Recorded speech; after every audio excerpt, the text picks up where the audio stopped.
Well, ladies and gentlemen, it is Friday, so we end your work week by bringing you the TGIF edition of the show. And that being the hottest show on the streets, the number one forum for Crimson Tide football news.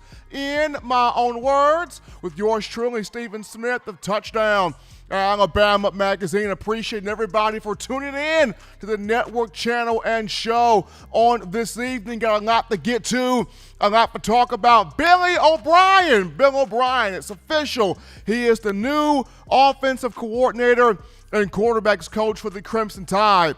We're going to be discussing him a lot to touch on tonight, so very happy to have you guys in here, bringing you the show from Birmingham, streaming the show to you through YouTube. And speaking of the channel, go ahead right now, run those likes up, give a thumbs up on the show, hit that subscribe button, turn all of those notifications on so that way you can have the best in news, notes, alerts, updates, and coverage on your favorite program, that being the Crimson Tide. Not only are we streaming this through YouTube, we got you covered also on Facebook and Twitter. So Facebook, Twitter, YouTube, all forms of social media got you covered right here where the show is concerned. No excuse for you not to be tuned in to the hottest show on the streets, the number one forum for Bama football information. As always, got to give a shout out to my man, John Ivory, the man, the myth, the legend, the maestro in the production studio doing his thing. And also, Tide Nation, we have a goal now. We have a goal of $75 super chats, a daily goal, $75 via the super chats. I know you guys can do it. We appreciate you guys for helping us out, for supporting us every time we're able to do the show. So a daily goal here, $75 here via the super chats. Also, we're going to have a call question of the day. And the call question of the day will be on, does Nick Saban need to win one more national championship? I had a very interesting conversation with a group of Alabama fans, and the conversation was, Saban's got 7 national titles, 6 of those at Alabama. Coach Paul Bear Bryant won all 6 of his with the Tide. Saban's got 6 at Alabama, but 7 overall. And the group of fans I spoke on this with, they had the idea of, yes, Saban has 6 titles at Bama, but does that 7th title, does that one he got at LSU, does the one outside title really mean anything? So they feel like Saban still needs to win one more at Bama. Do you feel that way? So we will have our call question of the day coming up in the second call segment if you want to take part in answering that. Still encourage you guys to call in regardless, 205-448-1358 to let your voice, your words, your opinions, your thoughts be made known here on the show, 205-448-1358. Just wanted to kind of give a call question of the day, but definitely encourage everybody to call in to let your opinion be made known here on the show. A little bit later on the show, we'll be joined live by head coach Coach McVay, who is the head football coach at Tompkins High School out of Katy, Texas. He was the head coach for Jalen Milroe, the 4-star quarterback who committed and signed to the University of Alabama. So looking forward to catch up with Coach McVay to talk on one Jalen Milroe. What does he bring to the program? What does he bring to Alabama? What does Nick Saban get in one Milroe? And could he potentially be somebody to come to the program and that maybe can push and get a starting job here where the Crimson Tide is concerned? So going to be awesome to talk with one Todd McVay, the head coach of Tompkins High School out of Katy, Texas, later on in the show. But before we get into the first topic of conversation here, got some updates to roll out here for you guys. And number one, before we had Ken Griffey Jr., before we had Sammy Sosa, before we had Barry Bonds, before we had David Ortiz, before we had Andrew Jones and some of my other favorite baseball players of all time here, we had Hammerin' Hank Henry Aaron. We had Hank Aaron Hank Aaron, the native of Mobile, Alabama, who not only was a Major League Baseball legend, a Atlanta Braves legend, just a legend and a great man in every sense of the word.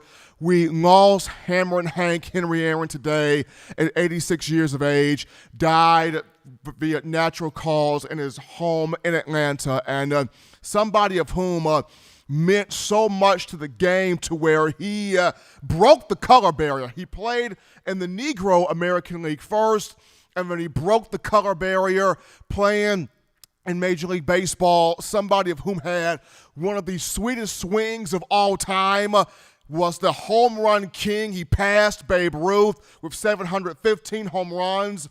Ultimately, he ended up with 755 that stood for 33 years, a record that stood for 33 years prior to Barry Bonds coming in and, surpassing the legend Henry Aaron. But, this was somebody that meant an awful lot to the game, an awful lot to the city of Atlanta, an awful lot to the state of Alabama, seeing how he is a native of this state and an individual that a 25-time All-Star, a World Series champion in 1957, a National League MVP in 1957, a 4-time home run leader. His number 44 jersey is retired in Braves Hall of Fame and Braves folklore. Just a guy that meant a lot to the game, gave his all to the game. And like I mentioned, he walked so Ken Griffey Jr., so Sammy Sosa, so Barry Bonds, so David Ortiz, so Andrew Jones, for all of these other young men and all of these great athletes to run, it took Hammerin' Hank Henry Aaron to walk first. So our condolences go to his family. Our condolences go to the Atlanta Braves family. Our condolences go to the Major League Baseball family as a Hall of Famer, a legend, a tremendous man of men. Passed on today at 86 years of age.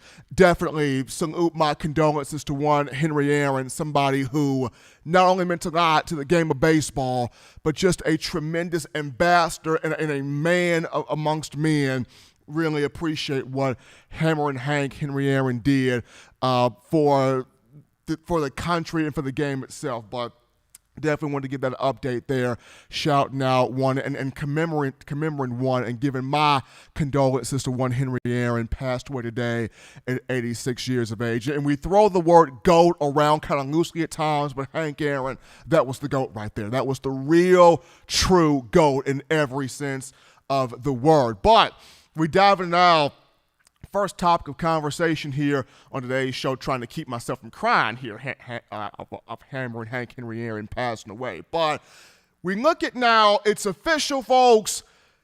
Bill O'Brien is the offensive coordinator for the Crimson Tide. We have seen the speculations. We have seen, having to go around citing sources. We have had conversations of, will it happen? Could it happen? Possibly it could happen. But now it is a done deal. As of Thursday, the press release came out from the University of Alabama. It's been put pen to paper.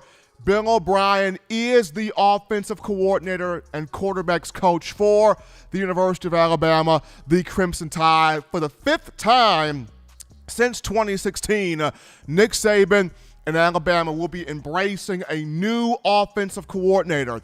2016, it had Lane Kiffin. 2017, it had Brian Dable. 2018, it was Michael Locksley.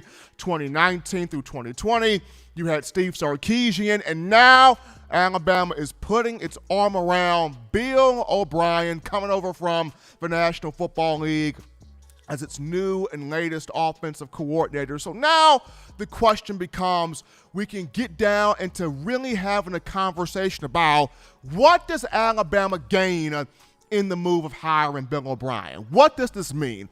What does he provide the Crimson Tide with? What are his strong suits? What is his philosophy? What becomes of Alabama football under the helm of Bill O'Brien calling the offense, running the offense, orchestrating the offensive attack. So now we can officially dive into this conversation right here. What does Alabama gain in the hiring of Bill O'Brien? And first and foremost, before we discuss on what does Alabama gain and Coach O'Brien, we have to talk about the giant shoes that O'Brien has to fill, because he takes over for one Steve Sarkisian. And Sarkisian, in his 2 years with the Crimson Tide, had a profound impact on the program offensively. We're looking at somebody of whom he came in 2016 as an offensive analyst, and Nick Saban extended the olive branch out there to him. You know, Sark enjoyed his time as an analyst. He was kind of thrust into duty to being an offensive coordinator for one game in the national championship game against Clemson. Wasn't quite ready for that moment just yet. Then he goes to the Atlanta Falcons as the OC 2017 and 2018 before being brought back to Alabama for the 2019 campaign, and of course the 2020 campaign. And during his time these last 2 years with the Crimson Tide, there was much production that Sarkisian brought to Alabama. As you can check this out here on the screen. What Sarkisian did, we're looking at averaging 48.5 points per game last season. That was the most in the Nick Saban era. That also set an SEC record. We're also looking at 542 yards offensively total per game that season for 2020. That was the most of the Nick Saban era. A guy in Sarkisian that put in 11 40-plus point games. 11 40-plus point games. That was the most of the Nick Saban era for Sarkisian. We're looking at 5 All-Americans when you talk Mac Jones, Devontae Smith, Najee Harris, Alex Leatherwood, Landon Dickerson. Of those guys, we're looking at 4 unanimous All-Americans: Smitty, Najee, Dickerson, and Leatherwood. We got 3 Heisman finalists under Sarkisian: Mac Jones, Devontae Smith, Najee Harris. Smitty being the Heisman winner of the group and becoming the first wide receiver since Desmond Howard, 1991, of the Michigan Wolverines, to win the Heisman Trophy. We are looking at also a Broyles Award winner, and Steve Sarkisian becoming the 3rd guy, joining Kirby Smart and Michael Locksley to win the Broyles Award, and also Sark a national champion, CFP national champion for the 2020 campaign. And also, along with all of these stellar numbers here in statistics, we also have to talk about this.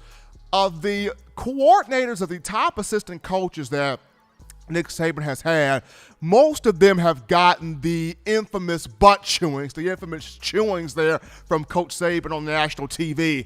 Sarkisian was the only assistant where Saban never got in his face. Saban never got in his grill. He never experienced the wrath of Saban. It was because, first and foremost, scoring 45.5 points per game, or 48.5 points per game, would have a great deal with that, or have a great plus side to that, because Coach Saban talked about it in describing Sarkisian. He was almost rendered speechless, to where Sarkisian was so detail-oriented. He knew what to do. He knew what his job was. He knew what his role was. And the players were so confident in the play call. They were so confident in the scheme. They were so confident in, Sark's ability to put them in situations to be successful, where the team was so confident in Sark's mindset that it didn't matter what the play call was. They knew if Sarkisian called it, it was going to be the right play. We're gonna run the right route. We're gonna have the right pass thrown. Everything was gonna be in sync. And when everything was in sync, it just made a huge deal, and it allowed Alabama to be able to have the success that it had offensively. So Sarkisian leaves some big shoes behind here for one, Bill O'Brien. However, contrary to popular belief, O'Brien's a strong offensive mind. Contrary to popular belief, O'Brien has done some huge things in his own right here prior to getting the job here for the Crimson Tide. And although, to me, he was not the first guy I would have had listed here to be the offensive coordinator for the Crimson Tide, this is Nick Saban's way of saying, I've gotten 6 national championships. I've won 6 national titles. Have I not done enough for you to trust me?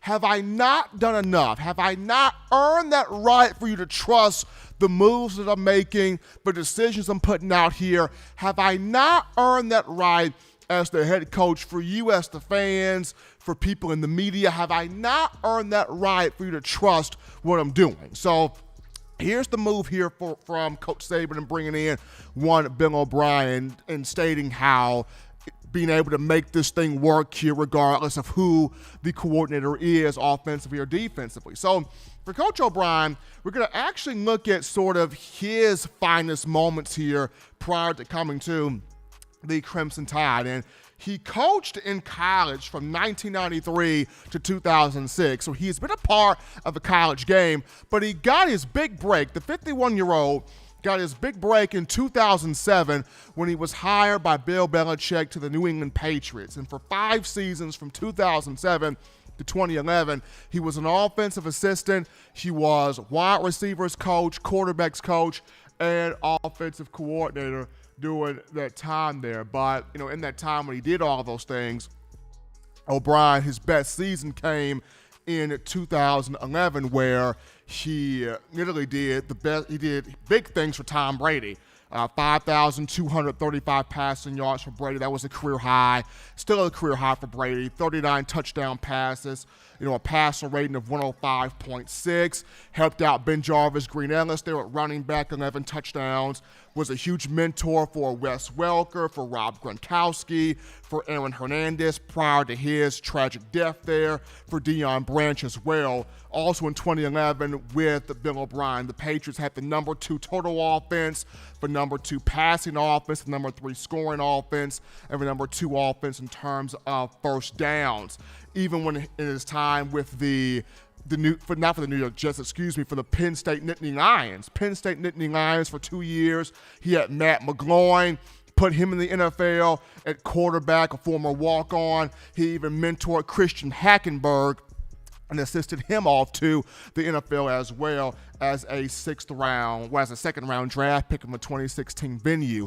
In his time with the Houston Texans, he helped Deshaun Watson, a 2-time 3,000-yard quarterback. The main issue here with Bill O'Brien was he tried so hard to be Bill Belichick. And at times when you have the student wanting to be so much like the teacher, you're not going to always be exactly like the teacher. Bill O'Brien wanted to be Bill Belichick in the same way where you would have, coaches off the Andy Reid tree. Doug Peterson tried so much to be like Andy Reid. You're not going to be like Andy Reid. Just be Doug Peterson. Unfortunately, Peterson got fired there from the Eagles, and you even have had Nick Saban assistants. They try to be so much like Coach Saban. You're not going to be Coach Saban, just be yourself, and that's the biggest thing here for Bill O'Brien. Can he come in here humble? Can he come in here hungry, motivated? Because he's going to have the talent. As long as he's able to put that talent in situations where it can be successful, Bill O'Brien is going to be fine here. But that's just Nick Saban's way of showing, hey, I've won 6 national championships. Have I earned that right for you to trust me as the head coach? I feel like Nick Saban has earned that right for us to trust him. But Bill O'Brien here as the offensive coordinator for the Crimson Tide. We take our first break here on the show. Don't touch that dial, just getting started. Upon our return, we take your phone calls, your thoughts, your ideas, your viewpoints. Are you feeling the hire of Bill O'Brien? We'll talk about it after this.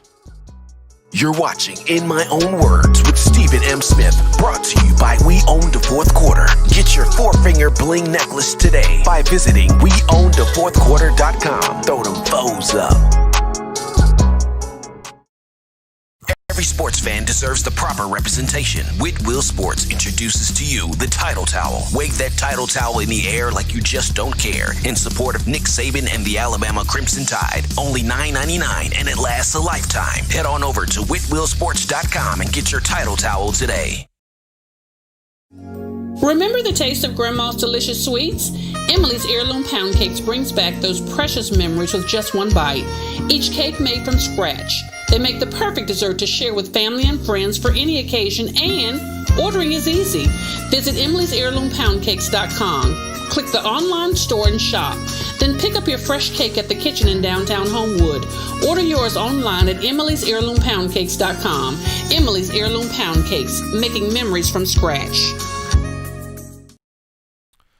And we are back into the action here, folks, on a Friday, TGIF edition of the show, hottest show on the streets, number one forum for all things Bama football news, in my own words, with yours truly, Stephen Smith of Touchdown Alabama Magazine. And before we go to the call line here, call statement brought to you by the Blue Wrench Gang, the family that is the Blue Wrench Gang, 205-448-1358. The number to call in to let your voice be heard, 205-448-1358. And one more time, 205-448-1358. But before we take your calls here, got a super chat to get to. How about Roll Tide and Rise Up, donating that $20 here via the super chats. Roll Tide and Rise Up. Appreciate that donation there from him. But right now, we take our first call of the evening, and it goes to Waylon. Waylon, man, what's going on, man? Happy Friday to you. Everybody just remember to stop and drop, eat a piece of Aunt Emily's pound cake. It'll make you rock. I'm telling you what. 1974, I was fixing to turn 14 years old. I was sitting in my granddad's big living room there, and he had a big Magnavox radio.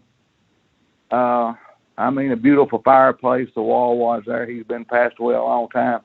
He always loved to listen to baseball. We was listening to that Braves game. Crack. There it went. 715, baby. Right over that wall. Right over the wall there, Stephen, to break Babe Ruth's record. Man, I'll never forget that. 1974. Those memories you never forget, old buddy.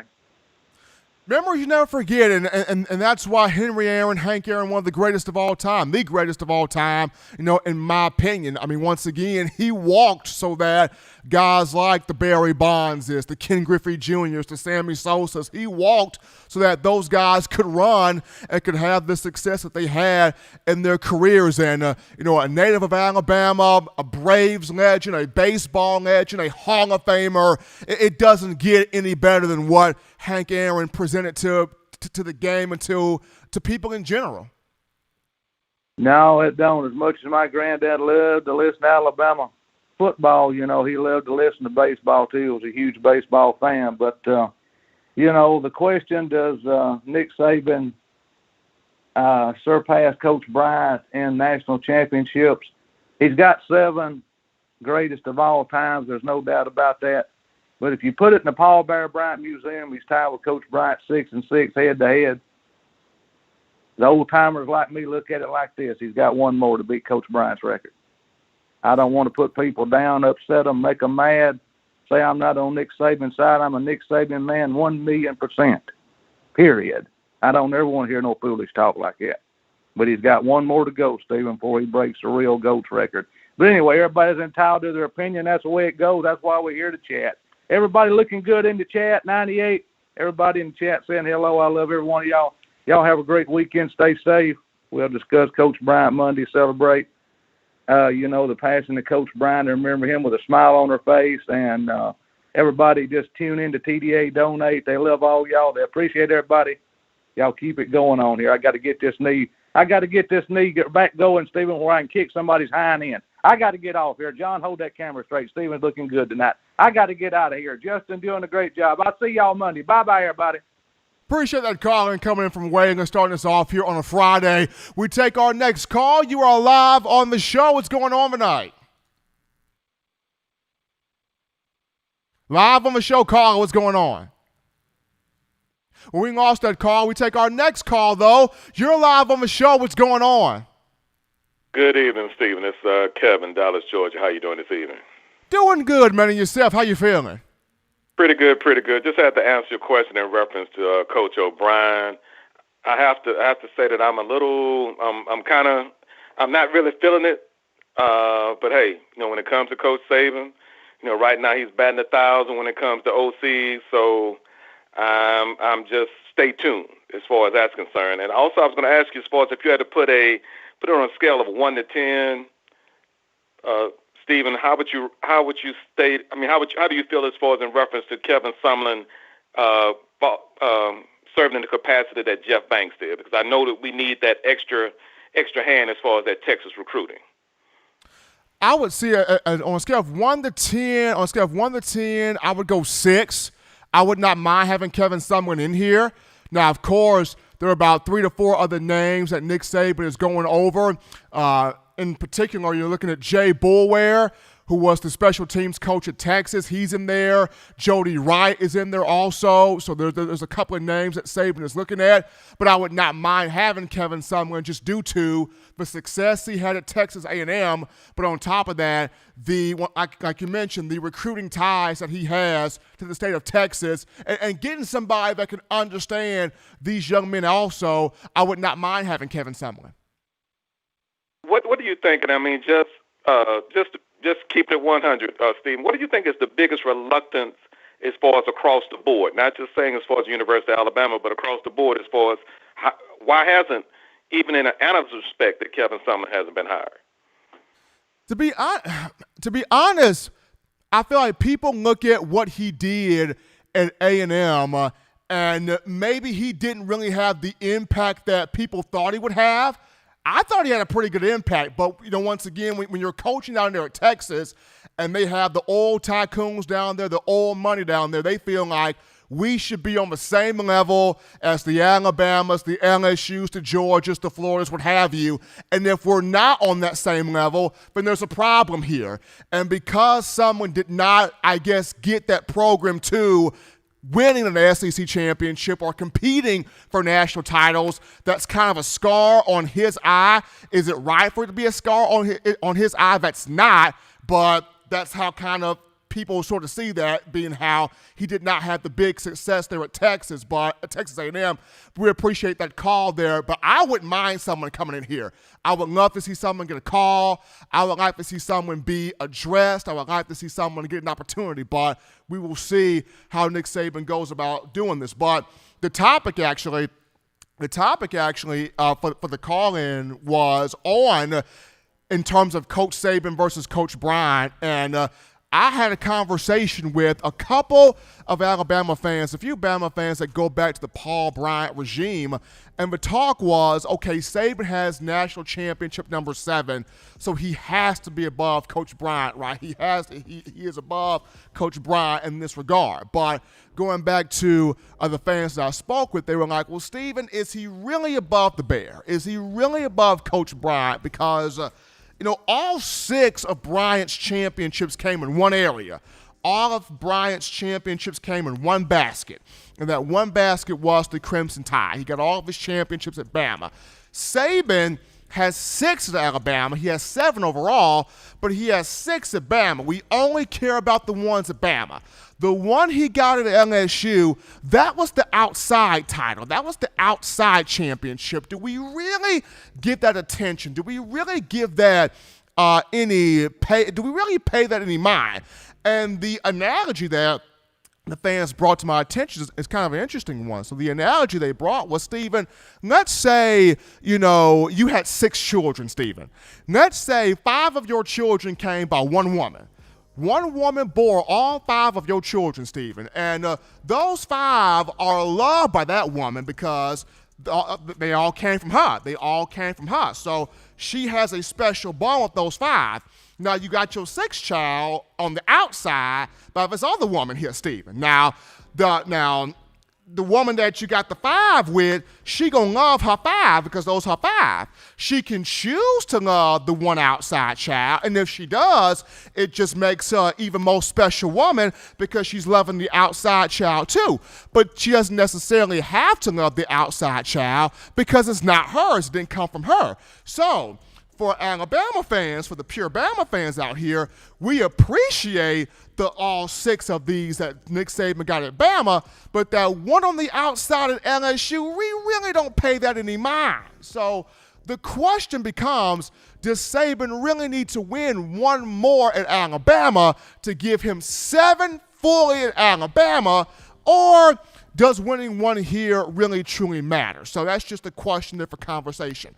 Does Saban really need to win one more at Alabama to really set him in stone in surpassing Coach Bryant? But you guys can really debate that, conversate that amongst yourselves there. We take our next break here on the show. Don't touch that dial, because when we get back, we will sit down with head coach Todd McVay of Tompkins High School out of Katy, Texas, to talk one Jalen Milroe, the 4-star quarterback coming in here as a freshman to the Crimson Tide. We sit down with Coach McVay and talk Milroe after this.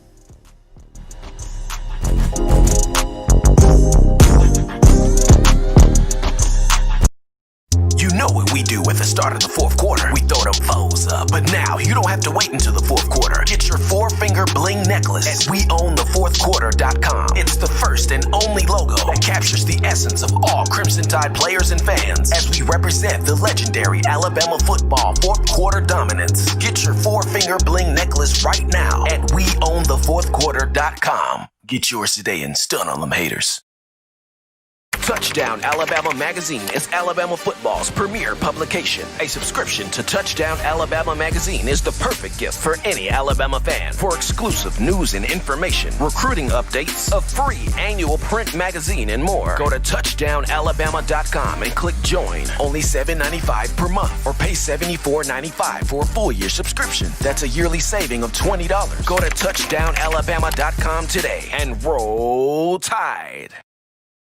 Thank you for tuning in. Show your support right now by clicking that like button. If you haven't subscribed, hit the subscribe button now and enable all notifications to make sure you don't ever miss any of the best Alabama football news, notes, and information right here on Touchdown Alabama. All right, folks, we are rocking and rolling back in here from the break on a Friday, TGIF edition of the show. In my own words, with yours truly, Stephen Smith of Touchdown Alabama Magazine. And before we go to the In My Own Words hotline to get with one head coach Todd McVay of Tompkins High School over there in Katy, Texas, we got to go to a couple of super chats right now. And the first one, how about Jimmy Big Man Clay? Jimmy Big Money Clay dropping that $20 donation to the TDA hat there. Appreciating Jimmy Clay.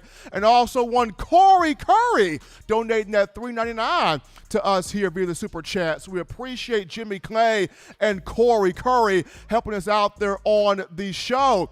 But now we go over to the In My Own Words hotline where we pick up Todd McVay, head football coach of Tompkins High School in Katy, Texas. Coach McVay, so happy to have you on the show. How you feeling, man? What's going on? I'm good. I appreciate you guys having me on the show and giving Tompkins a little love, and we appreciate you guys. So we're doing well. Just heading to a little vacation here for the weekend. So we got some time to visit with you. Absolutely. We got Coach Todd McVay here on the line, head football coach for Tompkins High School out of Katy, Texas. And Coach, Jalen Milroe, 4-star quarterback, you coached him, you mentored him, you helped groom this young man. He is, and he's going to be an incoming freshman to the University of Alabama as he enters a very intriguing quarterback room along with Paul Tyson and one Bryce Young as well. But in working with Milroe, what is his greatest strength here? What is his biggest skill set? When you were able to coach him during his time at Tompkins, what impressed you the most about being able to coach and mold this young man in Jalen Milroe? Well, I think when he came in I met with him when he was an 8th grader, actually, getting ready when I took the job. You know, when you meet him, the first thing you meet is this persona. He's got a great persona. Walks into the room and is very comfortable in that. And the thing with Jalen is, you know, I mean, obviously physically it's his arm strength. You know, I've been around a lot of quarterbacks and I played quarterback, and it's the best arm I've had. I've been privileged to coach. but just his mindset, his skill set as far as, trying to get better all the time, always wanting to improve. I had to sometimes, as you said, mentor him and like, hey, be hard on yourself, want to be great, but, learn from your mistakes. Don't stay in them that long. We have a term at Tompkins, we say flush it. And he's learned how to do that over the last few years, and not because he wants to be great. And I told him, I said, there's nothing wrong with that. I said, but you've got to learn that, it's kind of like playing quarterback and cornerback. I said, you got to have the shortest memory and you got to go to the next play. And he's really done a great job of that. Like I said, his persona, his being a great teammate to the team and taking charge. He did a great job. Obviously, it was his senior year. It got better every year because he was our starter as a sophomore. But it got better each year, and I look for him to continue to grow in that. As we talk a lot about, your job is to make everybody else better around you and to do whatever you got to do to make that happen as the quarterback. And he's really took that upon himself this year. We had nobody knows this in the pandemic. We were returning. He was our only returner. And so our O-line, nobody had started on the varsity. We did not have spring football like a lot of people. And I told him, I said, you got to hold it together. You got to hold them together a little bit till our receiving core comes through and our O-line. And our first football game, he probably ran for more yards in that game just because he kind of took it over and did whatever he had to do to make sure we got that victory for the team. And then it started to really gel after that. And so I was very proud of him for that, because coming through the pandemic, he led us through that. And, we ended up being 8-0 district champs. And we got beat in the third round by that team called North Shore that was, I think, number 1 in the nation. But, we went out there and we performed as best we could, and he led the way. And so, like I said, he's not done, He's only going to get better as far as I'm concerned. So I look forward to watching his journey continue there at Alabama. So, Coach, what is Nick Saban, what is Alabama getting in Milroe? Because Saban wants to see guys that have great character, not just on but off the field, great production, and getting the playmakers the ball in space and allowing those guys to make plays. But just what is the overall package that this Alabama program, and most importantly, the overall package that Nick Saban is getting in Milroe? The number one thing you said was character. He's got a great family. He's got a great backing behind him. They are all about character and his upbringing and who he is as a young man. It's very important to them. And then it's quarterback. I think, like you said, that the ball can be fit in. There's not a quarterback in the world that doesn't like to fit in that tight window. And they all think they can, and Jalen can. That's the nice thing. His skill set as far as that and seeing it develop, putting it where it needs to be. I mean, he, again, as a sophomore till now, he's really developed a lot in all of his throws. When he was a young guy, it was, throw it hard, and then he's just grown.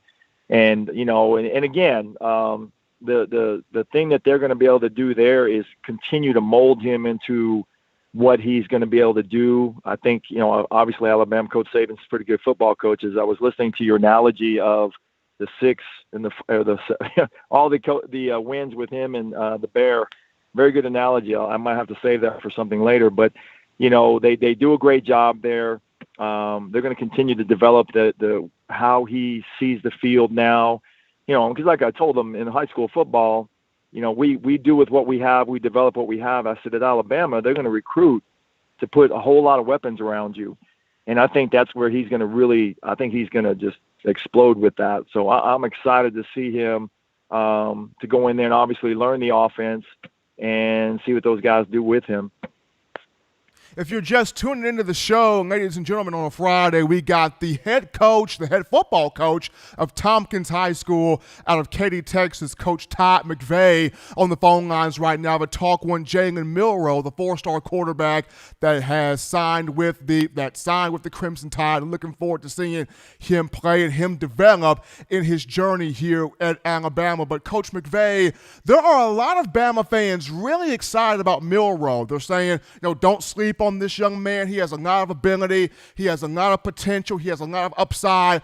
When he's on the field, when he's on the field and he's running an offense, what do you see when he's on the field and he's operating the offense? Well, I mean, it's just the execution of it, and being able to. Now, this the other thing too is, Jalen is very comfortable to sit in the pocket. He's not looking to run right off the first read. He'll go through his reads. I thought this year was obviously it's his third year starting, but his best year of keeping his eyes downfield. But when he does take off, he's going to make you pay because he can run. But I think that's the thing with him is he and I always talked about quarterbacks, and I'm a big Brady fan. I don't know if I'm getting haters right now for that one, but we talked about the mental aspect of the game, of seeing everything, and Jalen's vision across the field has gotten so much better because, again, 3-year starter, seeing it. And I think, like you said, his upside is huge. I think he's still got, where he's going to continue to grow and get better and use his skill set because he's a very strong young man. You look at him and you think he plays like linebacker sometimes, but he's very strong, agile, and he can run. And like I said, he's going to make the defense be accountable for his legs as well as his arm. Coach, as much as quarterbacks nowadays coming out of high school to college, they want to be able to run the football. They want to do different things to keep the defense off balance. You brought it up. Milroe wants to stay in that pocket. He wants to use his arm. He wants to pick defenses apart. How important is that to understand, yes, I want to be a dual threat. I want to bring different things to the table. But at the end of the day, my main thing is I got to put the ball in the right spots. I got to be accurate with the football. How important has it been for him to take that accuracy into consideration? It's very important to him. I've seen him do his work, his quarterback drills, he spends a lot of time on that. His footwork, the delivery of the ball, how the elbow is, how it's coming through, how it's coming down. I mean, it's detailed, and so I think, for him, that's the difference. I think and again, going to Alabama and just, watching the national championship game and the things that they do, I just think he fits the skill sets of the things that they like to do. And again, Coach Saban's going to fit that around whoever the quarterback is. And if it's Jalen, it's going to fit around his skill sets that he does best. But like I said, I think that's the maturity of him, is being able, because a lot of guys want to take off. And, he wants to go through his reads and keep looking and find it. And then again, like I said, if it's not there, he's going to go. I mean, he made some big plays with us, throwing the ball and running the ball on, fourth down. It's 4th and 3 and something's not open. I trust he's smart enough to figure out, hey, they're dropping. I'm just going to get the first down. And I think that's a maturity that he has because he is a very mature young man from his upbringing with his parents. I can't say enough about them. They've done an outstanding job with him. So it goes back to that character thing you talked about. That was never an issue for us. He was where he was supposed to be, doing what he was supposed to be doing when he was supposed to be doing it. So I think I stole discipline from Coach Saban anyway, so he's already way ahead of the game. He's Coach Todd McVay, ladies and gentlemen. Coach McVay joined us live here via the phone lines. In my own words, Touchdown Alabama Magazine, yours truly, Stephen M. Smith, Coach McVay, the head football coach at Tompkins High School in Katy, Texas, talking one Jalen Milroe, the 4-star talented young man at quarterback who's looking to come to Alabama, who he signed to Alabama, but he's looking to come in here and make an impact, carve out a role for himself. Coach McVay, very happy to have you on the show to talk on one Jalen Milroe. You take care of yourself, Coach. Be good. Looking to have you on soon again. Thank you. I appreciate you guys, and y'all stay safe, okay?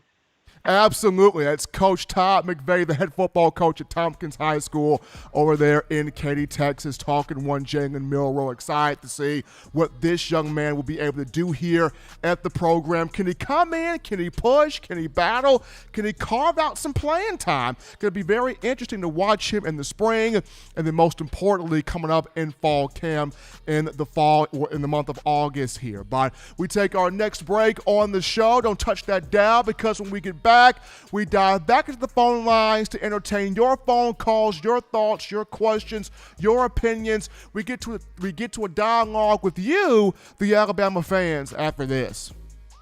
Don't touch that dial. Call in right now as we're taking your calls up next on In My Own Words with Stephen M. Smith. Brought to you by We Own the Fourth Quarter. Visit weownthefourthquarter.com now to get your four-finger bling necklace.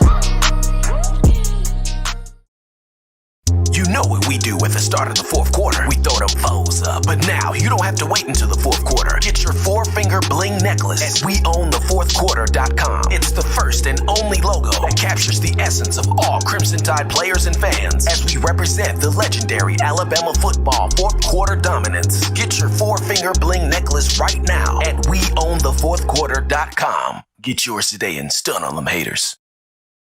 Touchdown Alabama Magazine is Alabama football's premier publication. A subscription to Touchdown Alabama Magazine is the perfect gift for any Alabama fan. For exclusive news and information, recruiting updates, a free annual print magazine, and more, go to touchdownalabama.com and click join. Only $7.95 per month or pay $74.95 for a full year subscription. That's a yearly saving of $20. Go to touchdownalabama.com today and roll Tide.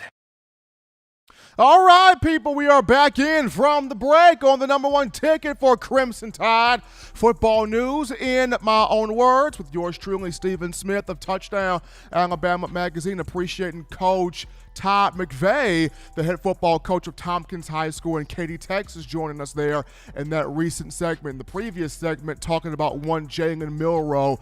Definitely looking forward to seeing what that young man does here with the Crimson Tide. But before we jump back into the phone lines to take your phone calls, call segment brought to you by the Blue Wrench Gang, we got to get to our latest sponsor, and that being MyBookie.ag.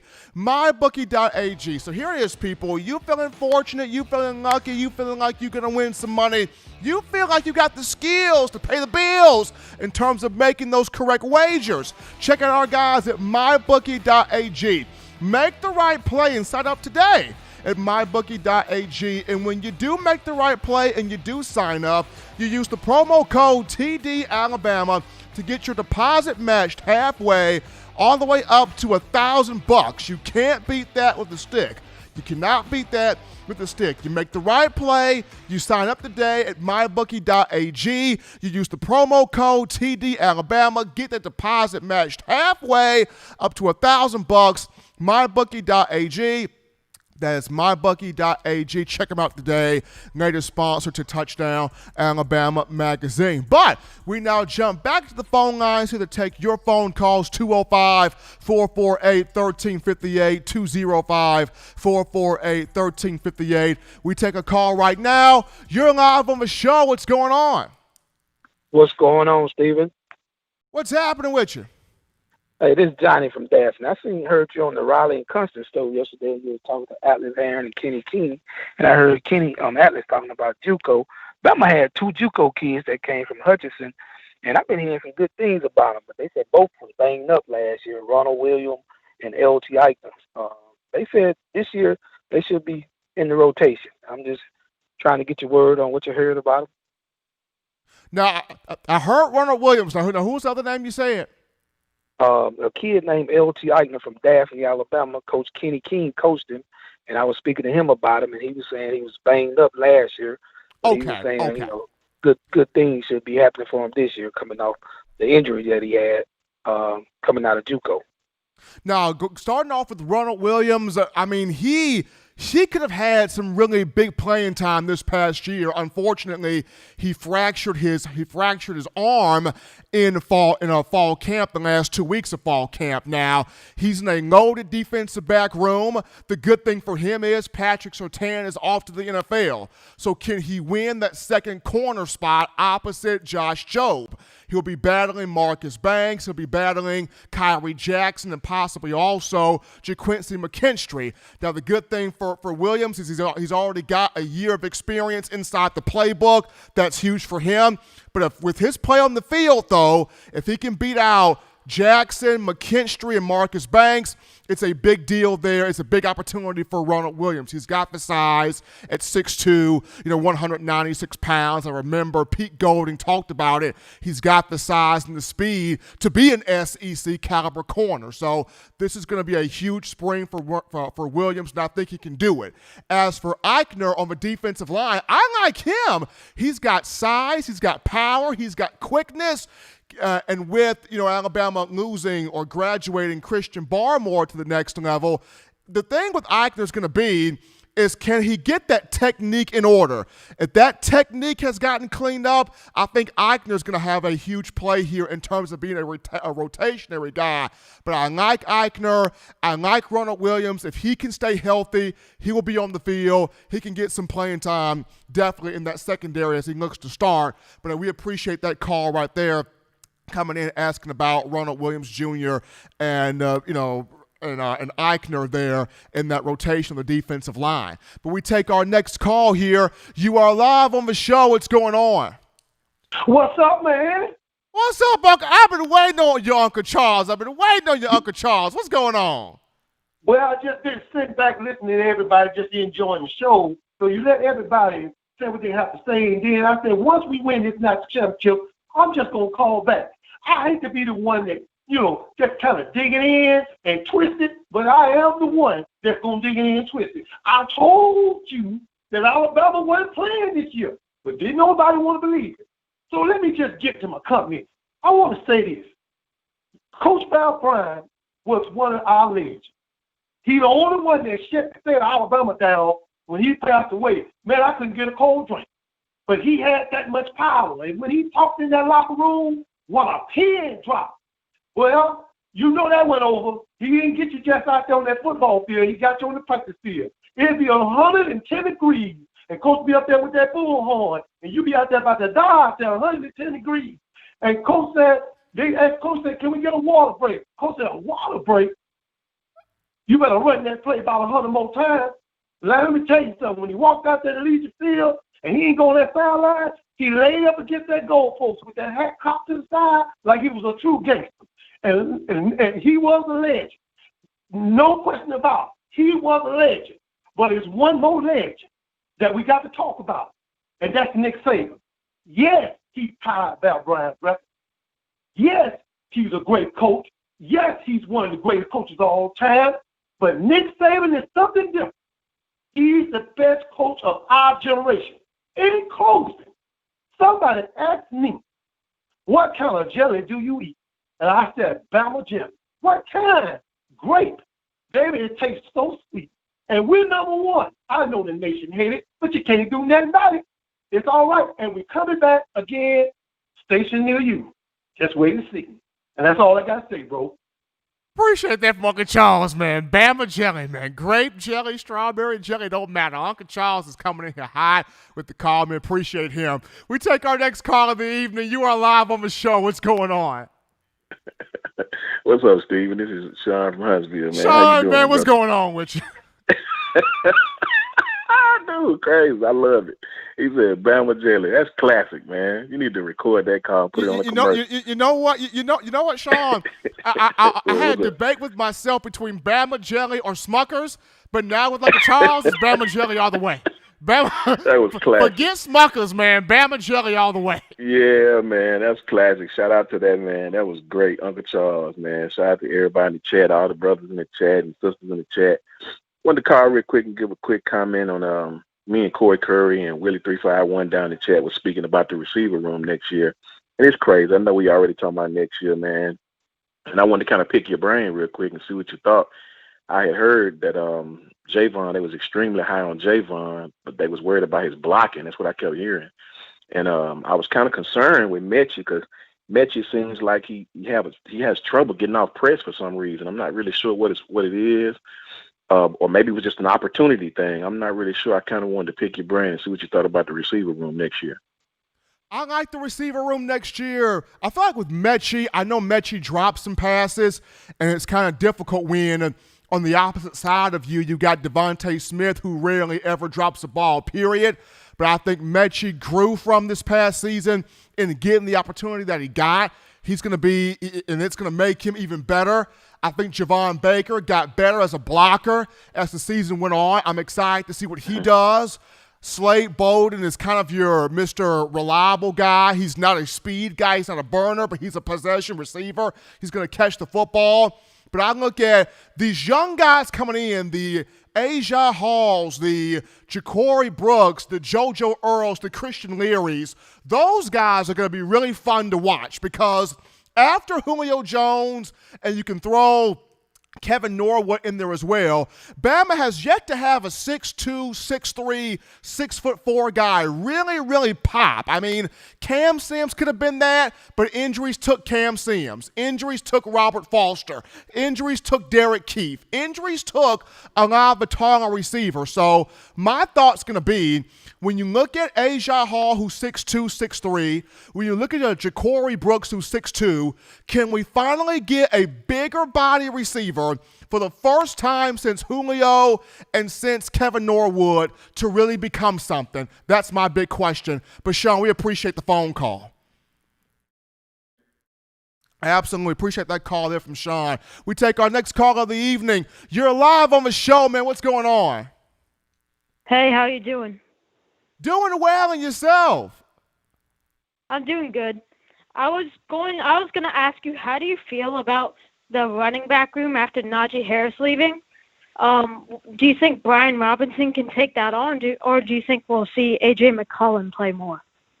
You know what? I like Brian Robinson. I think Brian Robinson can take it on and be a lead back.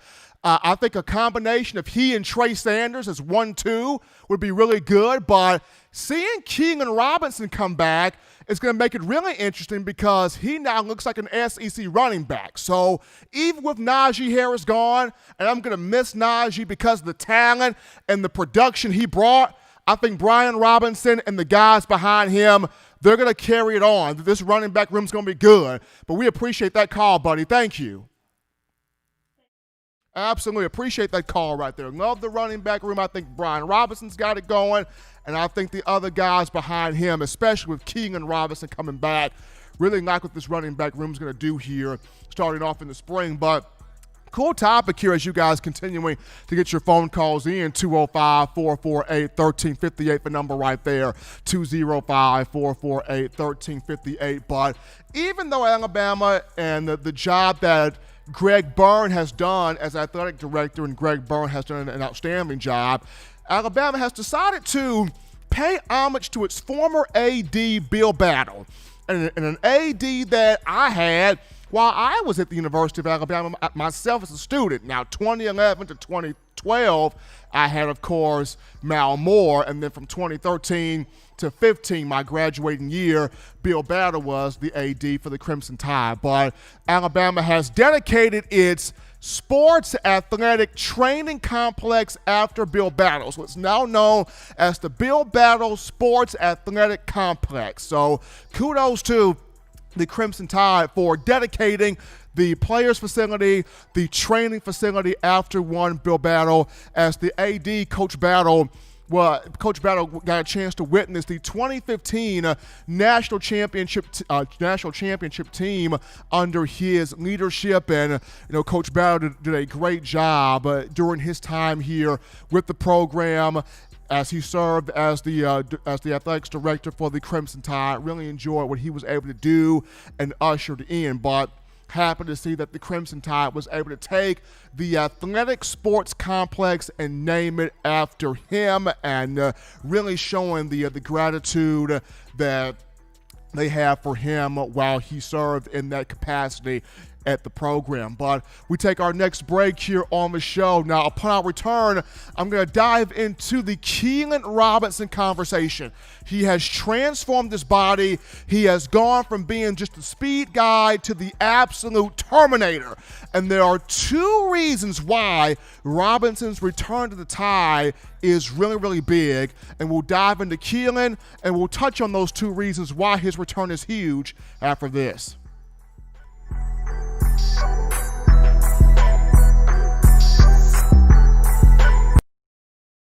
avid Alabama Crimson Tide fan and you love to flaunt it, then show your Alabama Crimson Tide support by grabbing the All Bama sneakers. They feature bold Crimson Tide graphics, so no one will be able to question where your allegiance lies. When you add these sweet sneakers to your Alabama Crimson Tide collection, go to stsfootwear.com and use the code TDAlabama for $15 off your purchase. That's code TDAlabama for $15 off your purchase. Go to stsfootwear.com and get your All Bama sneakers today.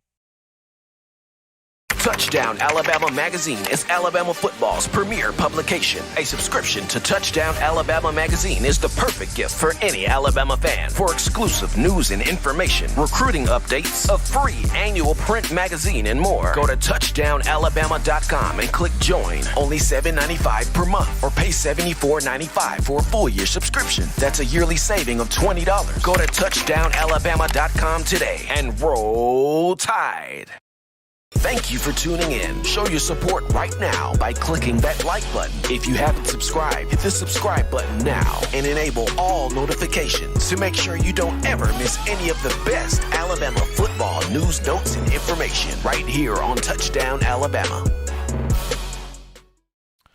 And all right, people, we are back in from the break on the number one forum for Crimson Tide football news on a Friday, TGIF edition of the show, in my own words, with yours truly, Stephen Smith of Touchdown Alabama Magazine. And before we get into the final topic of conversation, got to shout out Jimmy Clay once again, that $20 donation via the Super Chats. Appreciate that love coming from Jimmy Clay. And folks, we are 11:01. $11.01 remaining from our daily goal of a $75 Super Chats. I know you guys can do it. Appreciate the love. Appreciate the support you guys show us here at Touchdown Alabama Magazine. The $20 donation there from Jimmy Clay. But we are 11:01. $11.01 remaining. 11:01 left from hitting our daily goal of that $75 via the Super Chats. Appreciate you guys showing your support. And also, before we get into the final topic of conversation, got to remind you of TDAwear.com. That is TDAwear.com. Folks, I'm telling you, for U.S. fans, for all of U.S. fans still overjoyed with the Tide's national championship, check out our championship collection merch. We got the merch right here. Grab you an 18 of them things. Grab you an 18 of them things folks t-shirt. 18 of them things folks t-shirt, hoodie or sweatshirt as well as got our 18 national championship shirts. We do designs which feature all 18 national championship years on the back of those shirts. Head over to tdawear.com and grab those championship merch t-shirts today. tdawear.com, grab those championship merch t-shirts. We got them right here at tdawear.com. Now, the numbers of the championship shirts are on the back of those shirts, all 18 of those. tdawear.com, tdawear.com. Check those shirts out today. Showing that support here for Coach Saban, the University of Alabama, the student athletes, and us here at Touchdown Alabama Magazine. Got to love those shirts. They're championship shirts. Check them out there at TDA. But we look at now the final topic of conversation for tonight, and that goes to one Keilan Robinson at the running back position, and the two reasons why it is awesome to see the return of Robinson to the program after he opted out prior to the 2020 campaign due to the coronavirus pandemic concerns there. But Keilan, even though he did not play this past season, that does not mean he was not working. He was at home in the Washington, D.C. area training with a good friend of his. And in the training, in the weight training, in the workouts, in getting himself prepared, mind and body, to come back to Alabama, he has gone from being a speed back to this brother looks like the Terminator. This man looks like a miniature version of Arnold Schwarzenegger. He is ready to do some damage. Keilan Robinson looks like an SEC back now. He looks like somebody that's going to run guys over, run between the tackles, plow through guys, as well as have the speed to blow by and get by guys. Now, we all remember his 2019 season, his freshman campaign, where he had 39 carries, 254 yards, 2 touchdowns, and Coach Saban referred to him as the only running back with juice, with speed, with acceleration on the roster. He garnered much of the Kenyon Drake comparison, and those comparisons were true, especially when you looked at his speed on the field, getting to that second and third level of a defense and blowing by guys. I mean, he had 2 of the longest touchdown runs by a back, a 46-yard touchdown run and a 74-yard burst to the house as well. Now, with the transformation of his body right here, the two reasons why this is huge for the Tide. Number one, this allows for Alabama fans, or this allows for Trey Sanders to take his time in the rehab. This allows for Trey not to be forced back, not to be rushed back. He can really go through the process of rehabbing the right way from the injuries he suffered there from the car accident. This allows for Trey to rehab because prior to the news of getting Keilan Robinson back, the idea going through the minds of you as Alabama fans was, we got to have Trey back quick. Trey's got to heal back fast. We got to get Trey Sanders back to the program. Trey's got to heal quick. Now with this news on Keilan Robinson, you can now have Trey. He doesn't have to rush the rehab. He doesn't have to rush the recovery process. He can take his time making sure that he's back full on 100% at peak power, peak strength, full go here. Another thing that this allows for Alabama to do is, in the event now, according to our own Justin Smith, the scouting and recruiting analyst for Touchdown Alabama magazine, he does not see anyone flipping Kamar Wheaton, the 5-star running back out of Texas from Alabama to elsewhere. He doesn't see anybody flipping Kamar Wheaton away from Alabama. He sees that Wheaton's commitment is strong, and Smith feels like Wheaton will sign his national letter of intent for the Crimson Tide come February. But in the event that somebody does possibly swoop in and sway Wheaton's commitment and sway Wheaton's mindset elsewhere, seeing the transformation of Robinson body-wise and seeing Keilan make this move to return to the Crimson Tide for the 2021 campaign in the fall, but coming back to start in the spring, getting that spring training down, seeing this happen, if another program was to sway Wheaton away from Alabama, the blow is not as bad. Why? Because you would bring a Robinson back, which would put you at having 6 backs on the roster. Now, quite typically, Alabama wants to have 5 backs on the roster, at least 5. Right now, with the return of Keilan, you're looking at 6, and if Kamar Wheaton was to sign his national letter of intent, that would put you at 7 backs on the roster. So, if with Keilan coming back, the 2 main things here, you don't have to put all of his pressure on Trey Sanders to come back fast, to come back quick. He can take his time. He can go through the rehab process, go through the recovery process. He doesn't have to rush it. And upon him getting back, he would be 100%. He would be fully healthy. He would be full go, and he would be able to provide to you what he was able to give on the field, especially in the matchup against Mississippi State, where he had 12 carries for 80 yards prior to sustaining the injuries from the car accident he had back there in Florida. We're back in Florida, that being one Trey Sanders. And then for Kamar Wheaton, if there was a situation where another program would sway him away from the Crimson Tide, having a Keilan Robinson would have you at the 6 running backs that Alabama would have there on the roster. But for Keilan, this is big for him because now it puts him in the mindset of, could he be that number 2 guy to pair with Bryant Robinson after seeing what Jace McClellan did this past season and the speed that he brought to the table? A lot of people feel like, well, maybe the 1-2 punch could be Bryant Robinson and Jace McClellan. But now, looking at the bulk of work that Robinson has done in transforming his physique. Could this be the 1-2 punch of Brian Robinson and Keilan Robinson? I mean, this could be a situation where Keilan could be a 25-plus carries a game type of back, especially under Bill O'Brien. When you look at what O'Brien did with Carlos Hyde with the Houston Texans, you look at what O'Brien did with Ben Jarvis Green Ellis of the New England Patriots, you look at what O'Brien did with a young man by the name of Zach Zwinnick at Penn State in 2012. Zwinnick had 203 carries for 1,000 yards on the head and 6 touchdowns. So we have seen in his coaching tenure, O'Brien has been able to work with different backs, get them to be 1,000-yard guys, get them to be successful. So in the conversation of Robinson, where we saw what he did as a freshman, we saw the speed, we saw the quickness, we saw the ability, we saw the burst he brought to the table. With him now becoming more than just a speed guy, could O'Brien potentially take Keilan Robinson to make him a 25 carries a game guy? Could he make him a 1,000-yard back?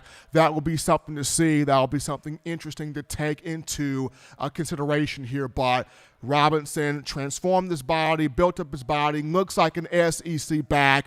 And with him in here, you don't have to rush the process of Trey Sanders, and you got Kamar Wheaton if he was to be swayed elsewhere. You got Keilan Robinson in the fold here. But as always, Tide Nation, you want the best in news, notes, and coverage here on your Crimson Tide. It's very easy to get this. You can access this by downloading the Touchdown Alabama Magazine app. You can get the app from the iPhone App Store if you're rocking Team Apple, Google Play Store if you just so happen to have the Android phone. For your audio listening needs, we got you covered here.